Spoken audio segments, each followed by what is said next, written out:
हो गया और वो आकाश में उड़ गया। आज का जो नौजवान है ये साइंसवादी है, ये हमारी भौतिकवादी और जो हमारी धार्मिक आध्यात्मिक बात को नहीं मानेगा। इसको तुम साइंस के द्वारा अध्यात्म को मनवाएगा तो मानेगा। जैसे मैं सूर्य को जल दे करके मैं हर बीमारी का इलाज कर देता हूँ। बताओ कैसे? कैसे बाबा? सूर्य उदय हो रहा है, ये जैसे सूर्य मान लो इसको जी, और मैं यहाँ खड़ा हूँ तो हम दोनों एक ही डिग्री पर हैं जी, सीधा। इसकी जो किरण आ रही है वो सीधी आएगी। जी, मैंने स्नान किया, जी, मेरा बदन गीला है जी, और मैंने तांबे के लोटे में जल भरा तो तांबा कॉपर है, कॉपर में जब जल भर दिया तो कॉपर वाटर हो गया। राइट। और मैं अपने सिर के ऊपर से गिराया जी, और सूर्य का प्रकाश उसमें विटामिन डी रेडियम को लेकर टकराया जी, तो क्या बनेगा? रेनबो बनेगा, इंद्रधनुष बनेगा, 7 कलर बनेंगे। जो हमारे 7 कहते सूर्य के 7 घोड़े हैं। अब उसमें जो हरा रंग है वो क्लोरोफिल का है, जो पत्तियों में पाई जाती है। विटामिन डी और रेडियम से लैस है।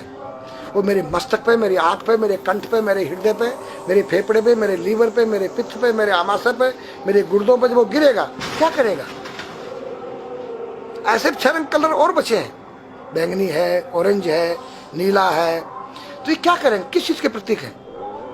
जब हरा रंग क्लोरोफिल का है और डॉक्टर कहता हरी पत्तियां खाओ, सब्जियां खाओ, उसमें आपको आयरन मिलेगा। तो अब वो जो विटामिन डी से जो हरा रंग पैदा हुआ है सूर्य की किरण से कॉपर वाटर में, वो क्या करेगा? कोई वैज्ञानिक बताए तो सही मुझे। एक अमेरिका का चेला है, एक रूस का है, वो मेरे भक्त बने हुए हैं। हरिद्वार में क्या वो कोई जल दे रहा होगा सूर्य को, वो भी अपने ऐसे से फेंक रहा है, मैं बैठा देख रहा हूँ ये क्या कर रहा है। मैंने उसको बुलाया तो मैंने यही फार्मूला उसको समझाया। वो मेरा शिष्य बनेगा, बोला ओ ये तो साइंस। मस्तिष्क पर तिलक क्यों लगाते हो इस जगह पर? पहले लगता है पीला, फिर लगता है लाल, फिर लगता है सफेद। 3 कलर क्यों लगते हैं? काला क्यों नहीं लगता? चौराहे पे 3 बत्तियां हैं, जी देखा होगा। जी। लाल क्यों है? फॉर डेंजर स्टॉप, खतरा है। या डेंजर, खड़े हो जाओ, खतरा है। जी। पीला देखो, चलना नहीं है। हाँ, देखो, रेडी रहो, देखो। और सफेद चल, सफेद तो है, हाँ, चावल लगा रखे ना मैंने सफेद। हाँ, वहाँ हरा है, वहाँ हरा है, रेडी टू गो। हरा गो है। नहीं सफेद, अगर युद्ध हो रहा है, गोलियां चल रही, सफेद झंडा लहरा दिया जाए, पीस, शांति का प्रतीक है। चावल ठंडा होता है। और हमारी यहाँ पर सुषुम्ना नाम की नाड़ी है जी। लाल कलर है कि तुम इस योग सहयोग में आके तुम बैठ सकते हो कि नहीं? ये माहौल तुम्हारे योग्य है या नहीं? या जुआ चल रहा है, या शराब पी जा रही है, क्या तुम बैठ सकती हो? देखो पीला कलर है, देखो।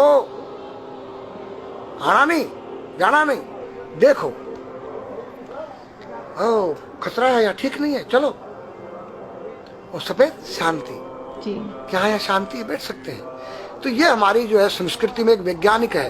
जब हम खाते हैं गैस बनती है, तो चावल जब पानी भीगे में ठंडा हो जाता है और हमारी सुषुम्ना नाड़ी पर जब लग गया है तो उस नाड़ी को ठंडा करने लग गया है। उस नाड़ी से कोई गर्म गैस को ऊपर चढ़ने नहीं देगा। और हमारे सिर ब्रह्मांड में, हमारे सिर के अंदर कोई ऐसी वायु गैस जाके तुम्हारे सिर को परेशान नहीं कर सकता है। तो मेरे पास जितने हमारे शास्त्र पुराण ग्रंथ हैं ये साइंस है। मैं साइंस के द्वारा इन वैज्ञानिकों को समझा सकता हूँ और रगड़ा सकता हूँ। कहा जाता है कि नागा बाबा जो हैं वो कुंभ मेले के बाद विलुप्त हो जाते हैं, ऐसा कुछ है क्या? ऐसा नहीं है। जैसे हम गंगोत्री धाम हिमालय में रहते हैं जी, वहाँ मुझे हिमालय पसंद आया। जी। क्यों? कि तुम गर्मी से बचने के लिए तुम्हारे रूम में एसी लगी है, जी। ठंडा पानी पीने के लिए तुम्हारे पास कृत्रिम जो है फ्रिज लगा है, जी।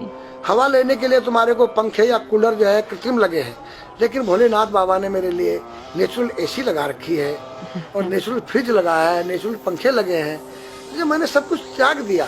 छाती में तो मैं कुछ लेके नहीं जा सकता हूँ, चाहे मेरे पास अरबों खरबों रुपया हो। जी। खाऊंगा मैं उतना ही जितनी मेरी पेट के अंदर भूख है। पढ़ना लिखना ये तो सहज चातुरी। काम धैन मन बस करन गगन चढ़न मुश्किल। काम धैन मतलब अपने वीर्य को कंट्रोल करना, अपने मन को कंट्रोल करना और अपने प्राण को ब्रह्मांड में यहाँ ले जाना। ये खोपड़ी क्या है? ब्रह्मांड है। उसको कहते हैं समाधि। सारे शरीर के प्राणों इकट्ठा करके इस ब्रह्मांड में मस्तिष्क में ले जाके बैठ जाना, जिसको ब्रह्मरंध्र कहते हैं, उस गुफा के अंदर। ये 3 वस्तु मुश्किल है, बाकी सब आसान है। अपरिग्रह मतलब उतना रखो जितना तुम्हें आवश्यकता है, अधिक मत रखो।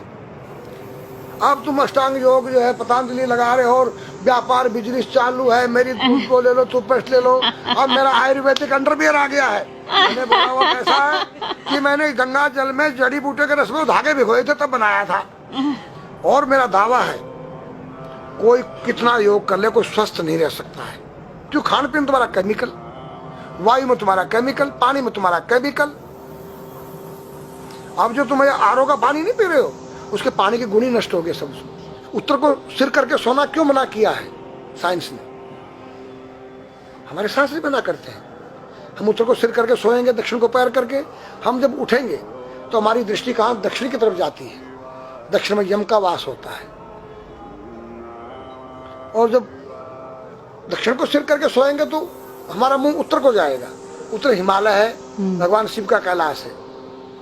साइंस कहता है कि पृथ्वी के उत्तर ध्रुव दक्षिण ध्रुव है। पृथ्वी कैसी है पता है? तेरा सिर, सेम तेरा चेहरा 23.5 डिग्री के अंश पर है। ये थोड़ी सी चुटिया नाप लेना अपनी प्रकार लेकर के। तुम भी नाप लेना, तुम भी नाप लेना, मैं भी नाप लूँ चाहे।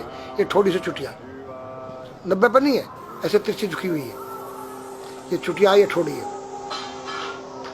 66.5 डिग्री कोण बनाती है। तो ये जो चुंबक मैग्नेट पावर है उत्तर से नॉर्थ से साउथ तक, हम जब सिर उत्तर की तरफ करेंगे तो ये नॉर्थ है, वो नॉर्थ है। नॉर्थ को नॉर्थ धक्का मारेगा तो तुम्हारे दिमाग में और तुम्हारे हार्ट में डिस्प्रोजन होगा और बैलेंस बिगाड़ेगा। इसलिए साइंस में कहता है कि उत्तर की ओर सिर मत करो, और हमारे शास्त्र भी कहते हैं कि उधर मत करो, नीचे उधर दक्षिण की तरफ यम का वास है, उनकी तरफ दृष्टि पड़ती उठते ही। मतलब एक कहने का फर्क है, एक चीज एक ही है। आज हमारे पास योग की विद्या थी, वो गायब हो चुकी है। अब तो जो थोड़ा सा कोई एक चूहा था, वो दुकान में गया, उसको एक हल्दी कंकर मिल गया, बोला हम पंसारी हो गया है। हल्दी मिल जाने से पंसारी बन गया। जो पीटी स्कूल में कभी किया होगा आप लोगों ने, पढ़ा होगा स्कूल में। हाँ जी। उसी को योग कह रहे हैं। योग क्या है? भगवान कृष्ण के पास था, उज्जैन गए थे संदीपनी ऋषि के पास सीखने के लिए। एक ही समय में 16,808 रावणों के साथ बात कर रहे हैं, अलग अलग रूप। योग से अनेक रूप बन सकते हैं। योग हनुमान जी के पास था। जब लंका में घुसे हैं तो मच्छर का रूप बनाया उन्होंने, मत्स्य के समान रूप धर कपि, मच्छर के समान। जब सीता के पास गए छोटे से बनकर, तो पूछा क्या तेरे जैसे ही है सब? कि हाँ। फिर तो श्रीलंका पे विजय पाना असंभव है। तो हनुमान ने पहाड़ का जैसा रूप दिखाया, हिमालय जैसा। सर्जविन करना, अपने प्राण को निकाल के मुर्दे में डाल देना, उसको प्रकाया प्रवेश कहते हैं। जो आज है ही नहीं, लुप्त हो गई। जो जानता है किसी को बताता नहीं।